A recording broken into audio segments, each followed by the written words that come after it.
peut-être yaa ngi poser benn question lan moo xew ca Palestine ca dëgg-dëgg. Ya Allah ya habibta ya Allah قتلونا رب انت حسبي ونعم الوكيل.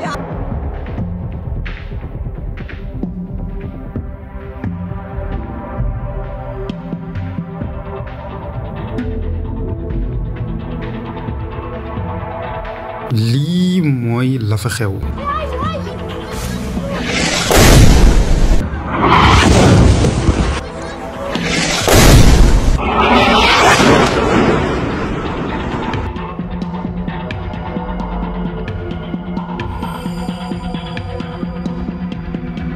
ay bomb yuy tàkk, ay immeuble yuy daanu, dëkkub lëmm ñu yàqate ko ba mu mokk rumbax.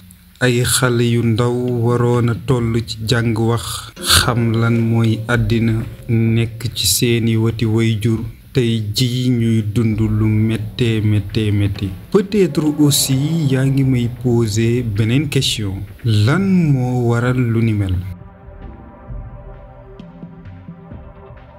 bu ñu delloo ginnaaw ci bésub le 7 octobre ci atum 2023 Hamas dafa def benn attaque ca Israël dugg ci biir territoiram amal fa ay congu keroog bokkoon ca bés yi gën a tiis ca réewum Israël soldaar yooye bokkoon ci Hamas tàbbi ci localité yu bare yu nekk ca dëkk ba waaye itamit ñu jawali ci benn festival de musique bu amoon ci benn makaan bu doon wuyoo ci turu Reyim.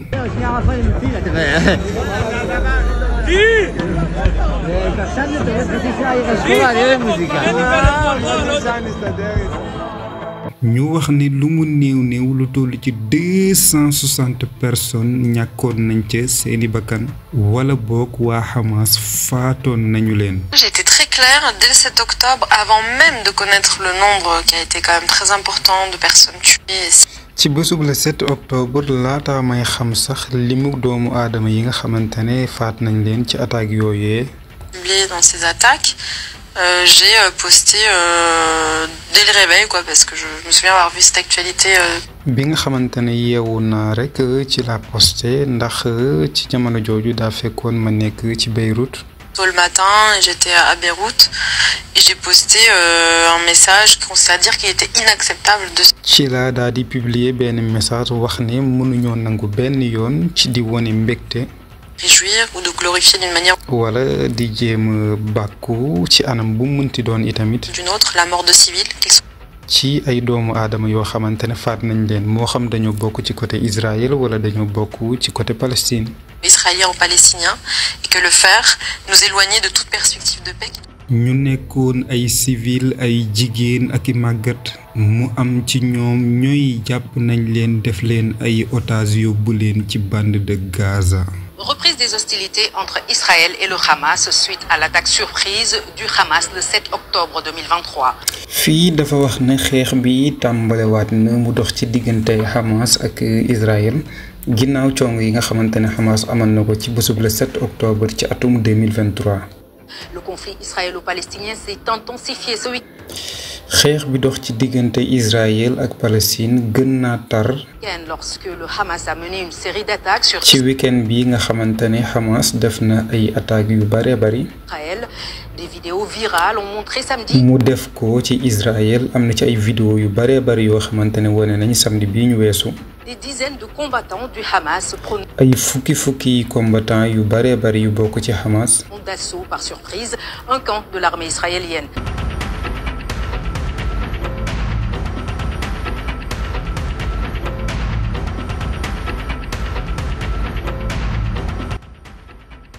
ginnaaw lii Israël meroon lool fu nekk ci àdduna ñu fay taxaw di naqarlu jëf ji lii mooy li waral attaque yi.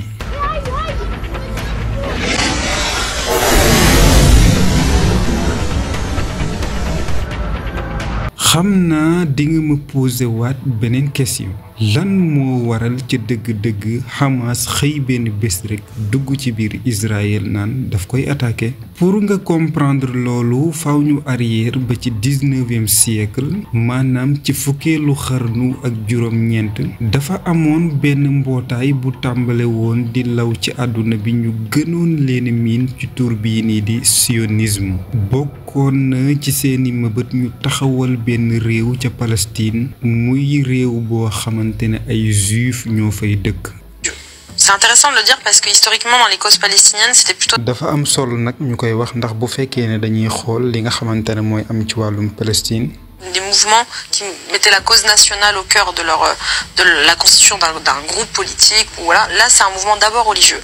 lii dafa nekk benn mouvement boo xamante ne mouvement religieux la am na ci yeneen yoo xamante ne nag dañuy jël seenum réew wala seenu askan di ko jiital waaye bii moom dafa nekk mouvement boo xamante ne dafa tënku ci wàllum diine. Ensuite qui s'est constitué avec une branche politique. rax ci doole itamit mu lënku ci benn bànqaas boo xamante ne dafa jokk ci wàllum politique. Qui a développé une branche armée. bànqaas boobu noonu itamit wëyal daal di jur beneen bànqaas bu tukkee ci wàllum armée. Qui elle a assumé un mode opératoire terroriste. En fait le terrorisme.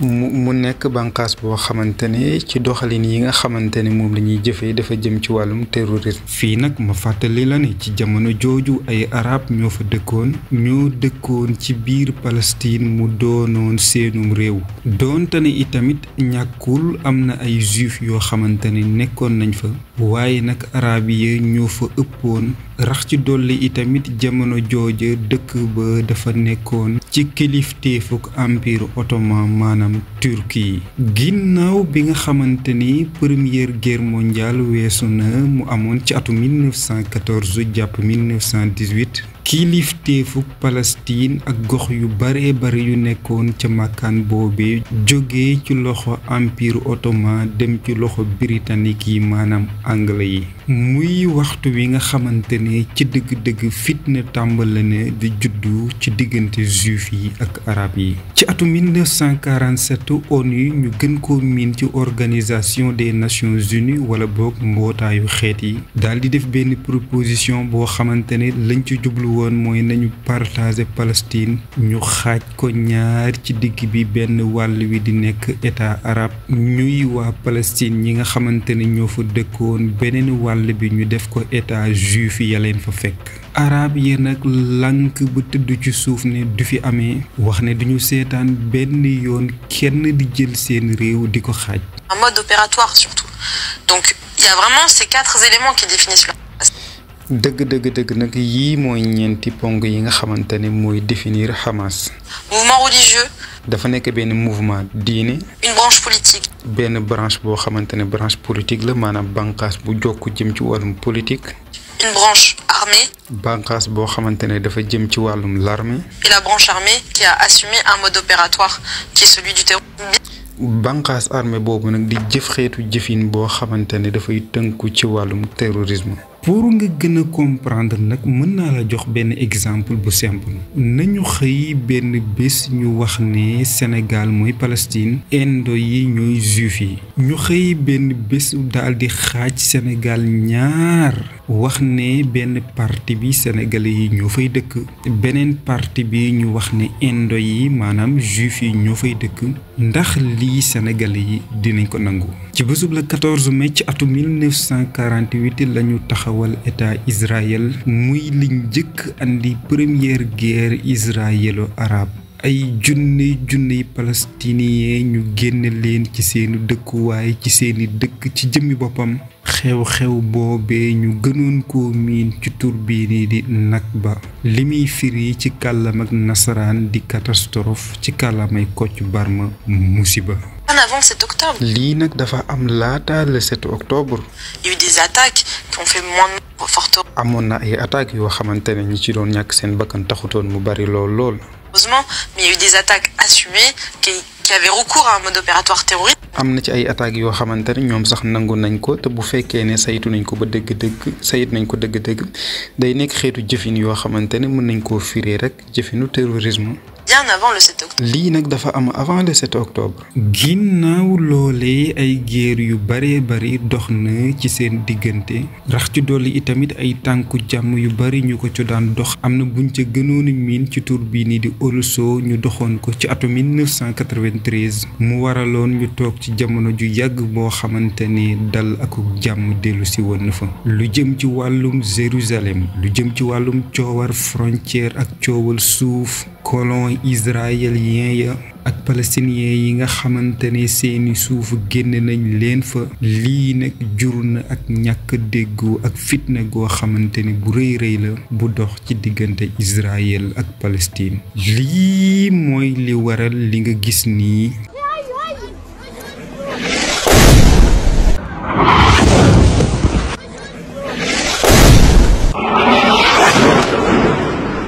ginnaaw attaque bi nga xamante ne amoon na ci bésub le 7 octobre Israël dafa amal ay frappe aérien maanaam ay mbell ay bomb yoo xamante ne da koy sànni ca jaww ja mu jëm ca bande de Gaza mu daan ko jëmale ci ay infrastructure wala ci ay groupe armé te lu ci bare bare ay junney nit ñoo cay ñàkk seeni bakkan. Gaza a été bombardé avec des frappes aériennes. Gaza bombardé nañ ko ak ay mbell yoo xamante ne ci jaww ji lay naaw. Des immeubles ont été détruits et des bâtiments considérés comme des cachettes du Hamas. ay immeuble yàq nañ ko am na ci ay bâtiment yoo xamante ne tamit jàpp nañ ne foofu la waa Hamas di làqatu. Cette guerre a déjà yàqate nañ ko ba mu yàqu guerre bi nag def na lu ëpp ay junni doomu aadama yoo xamante ne ñàkk nañ ci seen bakkan depuis samedi ba léegi. Mais comment en est-on arrivé là? waaye nag lan moo waral lu ni mel naka la ñu def ba yegsi ci situation bu mel nii. léegi Israël di bombarder ay l'hôpital ay gune yu ndaw di ci faatu. Comment faire comprendre qu'en fait ça naka la ñuy mën a def ba mën a comprendre loo nit ñi. ne peut pas être une escalade de la violence de la... lii warta wéy bay jur ay xeetu violence. qui a le plus de douleur, qui pleure le plus. kan mooy souffrir lu gën a metti kan mooy jooy lu gën a metti. Donc certains ont peur même d'exprimer am na ci ñeneen ñoo xamante ne sax dañuy am tiitaange ci wax li nga xamante ne metti na leen. leur douleur après les attaques du 7 ginnaaw attaques yi nga xamante ne am na le 7 octobre. octobre. Beaucoup ont eu peur parce am na ci ñoo xamante ne ragal nañ parce que ils étaient mis sur le bûcher parce qu'ils osaient dire leur peine, leur douleur de ce qui venait ndax dañoo bëggoon nañoo wax li nga xamante ne moo leen metti. de voir. Oui. bi itamit bokk na ci vidéo yi nga xamante ne mën naa wax ne moo ci gën a daw yaram. fii li mu wax mooy yàlla doy nañu te ci moom rek la ñuy wéeru. yàlla suñu borom doy nañu te ci moom rek la ñuy wéeru. yéen doomi Israël yi. yàlla doy nañu.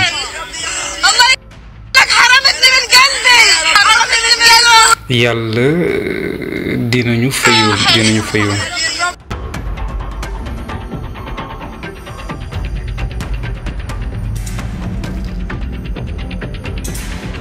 Voir. Oui.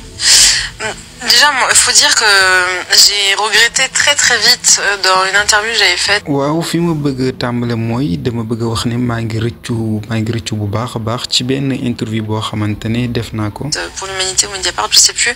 pour l'humanité. Qu'on n'ait pas eu d'espace d'empathie collectif. On peut. wax ne amuñu benn yërmande boo xamante ne ñun ñëpp ñoo ko bokkandoo am ko. Témoigner de l'empathie pour les civils qui sont morts et leurs familles. mën nañoo wane itamit yërmande ci civil yi nga xamante ne ñàkk nañ ci seeni bakkan. Et les otages. famille yi ak otages israéliens yi. Israéliens.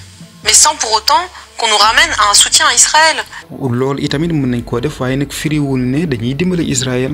Moi, je suis empathique de ce qui s'est man mi ngay gis nii am naa yërmande maa ngi woon ak yërmande ci li nga xamante ne moo xew. passé pour les moo xew dal ci israéliens yi ci bésub le 7 octobre. Israéliens le 7 octobre, mais je ne veux pas qu'on me ramène à qu'on instrumentalise cette empathie à un soutien. waaye nag bëgguma nag yërmande boobu may wane ci Israël ñu jël ko wëlbati ko wax ne dama leen di dimbale.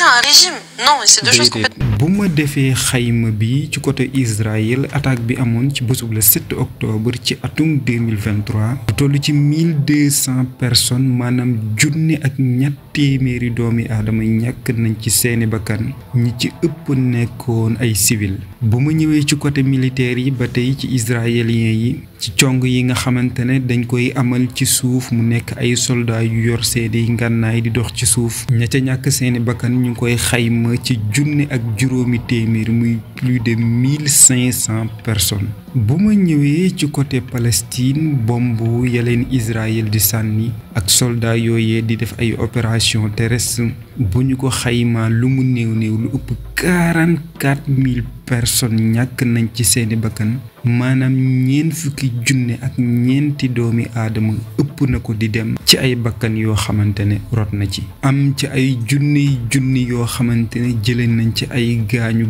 ñu ci bari ci ñoom nag doon ay gone yu ndaw ak jigéen. Et ce qui est important de resituer, c'est effectivement la dimension historique de ce. li nga xamante ne nag moo am solo ñu di ko delloo si moo di dimension historique bi nga xamante ne moom la xeex bi am. De ce conflit. C'est-à-dire de resituer la souffrance palestinienne. ngir nañu delloo si nañu wane nañu feddali nañu fësal souffrance ak maanaam mettit bi nga xamante ne moom la waa Palestine di dund. qui est quand même là depuis 75. nga xamante ne mi ngi fii booba ak léegi toll na ci juróom-ñaar fukki at ak juróom. de resituer le rapport qu'a imposé Israël aux Palestiniens. nañu wax itamit rapport bi nga xamante ne moom la Israël imposé Palestine booba ak léegi yàgg na. très longtemps et expliquer n'est jamais justifié mais réexpliquer comment. nettali nag tekkiwul ne da ngay justifier. le Hamas a émergé dans la société. waaye nag ñu jéem a expliquer naka la Hamas def ba màgg. palestinienne. nan la màgg ba toll ni mu toll nii ci biir société palestinienne. expliquer que le régime israélien. expliquer itamit que ne régime israélien bi. ça c'est important de le dire. lii nag dafa am solo lool ñu di koy fàttali. a soutenu le. dafa dimbale Hamas. Benjamin Netanyahou, ça a été divulgué par des médias israéliens notamment. Benjamin Netanyahou ay médias israéliens sax ñoo ko wane. Haaretz qui a. am na ci bu wuyoo ci turu Haaretz. dit lors d'une réunion qu'il fallait. nga xamante ne wax na ci benn réunion. soutenir le Hamas. wax ne dañoo war a dimbale Hamas fii nag ndaw si li muy wax mooy Benjamin Netanyahou wala bokk état bu Israël ak Hamas dañoo juboo woon ba am na ci jamono joo xamante ne sax Benjamin Netanyahou mi ngi doon wax ne nañu dimbale Hamas. ça faisait partie de sa stratégie. ndax lii bokkoon na itamit ci ay stratégie pour diviser le Hamas avec l'autorité palestinienne. ngir mën a xaajale Hamas ak autorité palestinienne loolu moo waraloo mu def ko. qui elle avait embrassé la voie diplomatique. mi nga xamante ne dafa jëloon voie diplomatique maanaam dafa jëloon yoonu jàmm. fii lan la ndaw si di jéem a expliquer fii maanaam. ginnaaw lu ëpp atum lëmm ñu nekk ci ay xeex yu métti ci weeru janvier ci atum 2025 ci lañu amal cessez-le-feu maanaam nañu teg ngànnaay yi daal di waxtaan ci diggante Israël ak Hamas waxtaan yooyee communauté internationale moo ko tooge woon. bokkoon na ca ponk yooyee nga xamante ni yëkkati woon nañu ko mooy nañu dakkal xeex bi Israël bàyyi mbell ya muy sànni ca biir Gaza duñ ca yem itamit nañu bàyyi dund ak ndimbal gi nga xamante ne ñu ngi koy yónnee ci bande de Gaza mu agsi te léegi Israël daf koy bloqué wax ne dara du ci dugg. Israël bàyyi doomi palestinien yi nga xamante ne jàpp nañ leen ci kaso bi ñoom waa Hamas itamit ñu bàyyi otage yooyee nga xamante ne jàpp nañ leen depuis le 7 octobre ci atum 2023 limu prisonnier ya ñuy bàyyi nag ak limu otage ya ñuy bàyyi nag dafay tënku ci ay waxtaan yoo xamante ne dañ koy amal lii ak yeneeni ponk yoo xamante ne ñoom ñaar tënkoon nañ ko. dafay expliquer ne ci jamono ji nga xamante ne nguuruku Palestine moo fa doon jiite ci jamono jooju noonu Hamas mi ngi amoon mais nag Benjamin Netanyahu daf doon dimbale waa Hamas lim ci jublu woon nag mooy Hamas ak ñi nga xamante ne ñoo doon jiite ca waa Palestine ñu am ay problème bu ko defee ñoom ñaar bu ñu amee ay problème rek moom la français di wax diviser pour mieux régner yow boo ñëw di xeex ak ñaar ñoo xamante ne say noon lañ da ngay fexe ba sa ñaari noon yooyu jaxase leen ñoom ñaar bu ñu xeexee seen biir ba néew doole yow boo ñëwee ngir nga mën a jaar seen kaw jàll dafay nekk loo xamante ne lu yomb la kon fii mën nañ cee comprendre que ne Hamas Israël daf ko doon dimbale waaye nag bi nga xamante ne dem nañ ba ci biir daanaka ay problème ak ay musiba yu bari dox na ci seen diggante. waaye nag yii nii accord taxutoon mu dëgër ngir coow moo doon jóg ci wàllu wu ne mu bokkoon ca yooyee ngir dañoo wax ne Israël dafa tàmbalewaat di bloqué ndimbal yi nga xamante ni daf doon jëm ca Gaza yemul ca loolu itamit tëj seeni robinet ba amatuñu ndox mu ñu naan courant ba waxi noppi waa Gaza di dund ci jafe-jafe yu miti li ko waral nag mooy Israël li mu sàkku mooy nañu bàyyi otage yi nga xamante ne jàpp nañ leen lu ko mooy rek safara dina tàkk jëm ca Gaza lii may wax nag nekkul ay kàddu yu may exagéré waaye ay kàddu la yu jóge ci Israël yemul ci loolu itamit ñàkk waxtaan bi am seen diggante li wolof di wax rek waxtaan bu amul réeroo dina am waa Hamas itamit ñoom di coowe fee ak seeni xeeti coowin ginnaaw bi nga xamante ne lii lépp am na ci ndigalu États-Unis des Amériques fii nii la accord yooyee mujje. La tregua è finita questa notte. Israele ha bombardato Gaza, oltre 300 persone, forse di più, è difficile dirlo in questo momento, sono Israël bombardé na Gaza lu toll ci ñetti téeméeri doomu aadama amaana sax ëpp na ko ñàkk nañu seeni bakkan ci jamono jooju. Gli accordi per il cessate il fuoco saltati. accord yi nga xamante ne moom lañu signé woon mu jëm ci wàllu cessez-le-feu yooyu noonu dakk na. Appena 2 mesi. Il premier mu war a tollu daanaka ci ñaari weer ki nga xamante ne moo di le premier ministre Benjamin Netanyahu wax na ni. Israeliano Benjamin Netanyahu ha detto di aver ordinato ai suoi militari di intraprendere una azione forte, cito. wax na ni moom moo digal ñi nga xamante ne ñooy ay soldaaram ñu def xeetu jëfin boo xamante ne bu tar lay doon. Contro Hamas, dal momento che il gruppo si sarebbe rifiutato. mu jëmale ko ci ñi nga xamante ne ñoo di Hamas li nga xamante ne moo ko waral nag wax na ni waa Hamas dañoo lànk ni. Di liberare gli ostaggi ancora sotto il suo controllo. duñu bàyyi otage yi nga xamante ne ñoom lañu téye sous contrôle maanaam yi ñu yore. Ostaggi nella striscia. E così nella notte Israele ha lanciato l'attacco aereo. ci noonu nag Israël daal di def benn attaque aérien. State colpite. mbell yooyu dal na ci Gaza City, Khan Yunis, Rafah.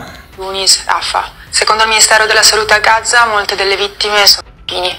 bu ñu jëlee ci ministre de la santé bu Gaza wax na ne ñu ëpp ci victimes yi ay gone lañ. Le persone però sono ancora serie. am na ci ñu bari ñoo xamante ne itamit ñi ngi ci suufu bâtiment yu mokk yi. Il bilancio è destinato a salire. bilan bi nag yaakaar nañ ne dina gën a bari lool. lu ëpp ñeenti téeméeri doomi aadama ñàkk seeni bakkan ci benn bés. bu fekkee ne def naa xayma ci bilangu tey bii di 20 mars ci atum 2025 lu ëpp 70 personnes faatu nañ au moins de 24 heures. fii mi ngi ñaan suñu borom naan ko dañoo rey sama ay doom yow yàlla. rey nañ sañum sama ay doom bàyyiwuñ ma dara desewuma dara. fii mi ngi wax naan dara deseetuma.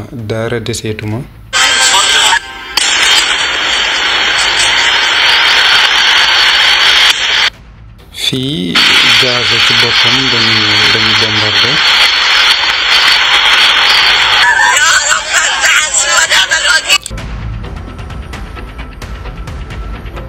fii dafay ñaan suñu borom na ko yow rek yaa ñu doy yow yaay ki nga xamante ne yow yaay ki gën ngir mën a saafara suñu jafe-jafe yàlla yow rek yaa ñu doy ngir mën a saafara suñu ay mettit fii nag yàlla suñu borom lay woo naan ko yow yàlla ndimbal ci boppam lay ñaan ca dëgg-dëgg yàlla dimbale ñu fii suñu borom ci boppam moom lay ñaan dimbal. rey nañ sama doom yépp yewuñ ma dara deseetu ma lii mooy li waral li nga gis nii. bi ngay gis nii ndaw si frère am la ñuy yóbbu gis nga moom lañu téye noonu ci saako bi di ko yóbbu yaa ngi gis mi ngi yuuxu doo ko mën a dégg nag waaye ci jamono ji mi ngi yuuxu naan sama frère mu nekk vidéo boo xamante ne bu daw yaram la. léegi nag xam naa di nga ma bëgg poser ay question yu bare lan moo tax jullit yi nekk ci àddina bi ak alal ju bari ji ñu am tabax yu kaw yi ñu yore seeni mbokk di dund ci jafe-jafe yu metti yi te kenn yënguut lu tax mbootaayu xeet yi saafara wuñu lii lu tax sanctionné wuñu Israël comme nañu sanctionné wuñu Russie ci jamono ji nga xamante ne amaloon na ay song ci Ukraine lu tax image bi nga xamante ne moom ngay gis nii mooy waa Palestine wala boog mën naa ko tudde waa Gaza ginnaaw bi nga xamante ne bomb yi mi ngi takarnaase dañuy jóge ci makkaan bi dellu si ca makkaan bi bu ñuy dem nag dañuy yóbbu seeni bagage booy seet mën naa wax ne ay gone ak i jigéen ñu ëpp ci ñoom ñu yor seeni sareet am na ci ñoo xamante ne sax jëlee nañ ci ay gaañu ndaw si boo ko gisee ni mu téye gone gi nga xam ne sonn na lool booy seet ci yoon bi tamit daanaka doo gis benn kër goo xamante ne taxaw na mu war a taxawee yu ci ëpp bombardé nañ ko ba mu yàqu mu nekk mbir yoo xamante ni yu doy waar la mu gën cee metti nag léegi da ngay tëdd ci sa biir kër waaye nag ndax da ngay xëy yeewu wala ndax da ngay xëy nekk ci ay muul tegu ci sa kaw daanaka sax doo ko mën a xam mu nekk ay situation yoo xamante ne nag yu metti la.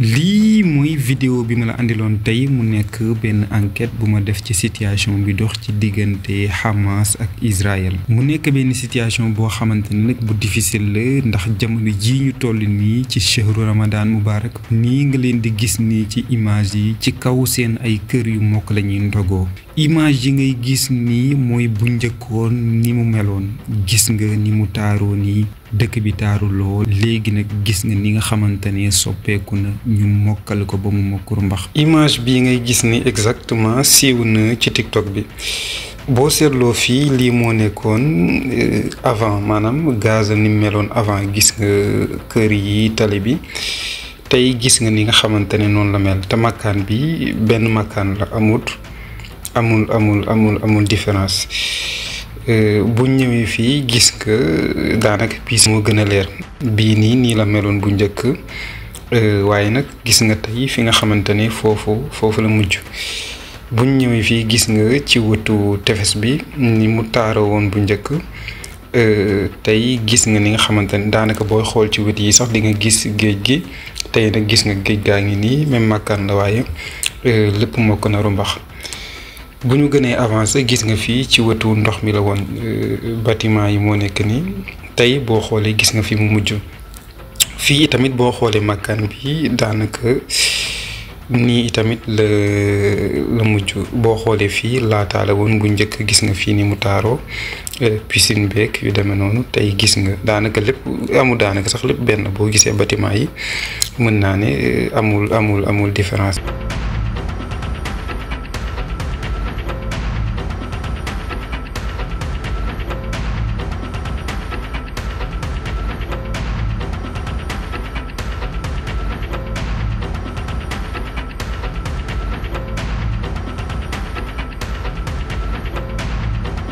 donte ni itamit am na ci ay waxtaan yoo xamante ni Égypte Arabie Saoudi ak yeneeni réew def nañ ko waaye nag lii dafa nekk benn résumé boo xamante ne dama ko def ngir ñu comprendre exactement situation bu métti bi nga xamante ne moom la waa Palestine di dund di jéggalu ñëpp nag parce que ñu ci bari ñu ngi may yónnee message ñi di ma woo téléphone di laaj lan moo waral Serigne Fallou mu gëj def ay vidéo di fàttali ñëpp itamit ne dafa am beneen chaîne boo xamante ne ci laa nekkoon fan yi muy wuyoo ci turu récit en wolof moom ngay gis nii ci njeextal njeexitalu vidéo bi mu nekk chaîne boo xamante ne dama fay dugal ay histoire yu am solo donc maa ngi la ci invité nga suivre ma ci am na ci beneen itamit buy wuyoo ci turu crime en wolof nga xamante ne dama fay expliquer des histoires de crime yu am solo kon maa ngi leen ci invité yéen ñëpp di leen wax aussi je suis de retour.